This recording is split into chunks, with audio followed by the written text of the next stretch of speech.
Hey now, I'm Curtis and I'm here today to talk about drinking games.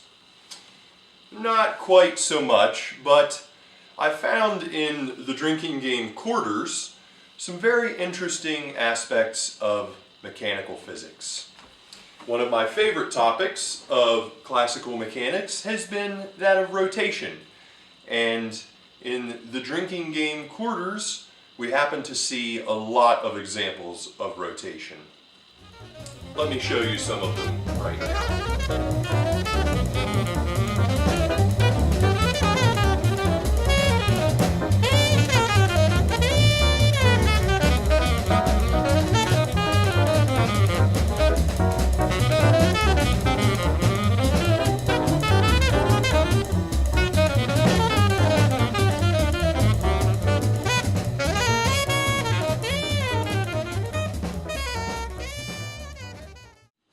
What did you think?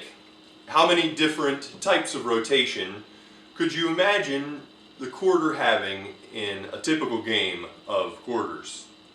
We have three different principal axes of a quarter. The quarter, if we put it heads up, can spin about this axis. It can spin about this axis. And it can also spin about this axis. Now, it might not be readily apparent, but two of them are the same. And we shall call those rotation about the X and Y axis. The final principal axis of the quarter, we shall say spins about the Z axis. Now, what is particularly interesting about this example is that the quarter is considered a thin disk and is subject to the perpendicular axis theorem. Now, what the heck is the perpendicular axis theorem, you may be asking yourself? The wonderful folks over at Hyperphysics have provided us with this excellent graphic. The perpendicular axis theorem says that when you have a planar object, such as a thin disk, the moment of inertia about an axis perpendicular to the plane, i.e. the z-axis, is the sum of the moments of inertia of the two perpendicular axes through the same point in the plane of the object.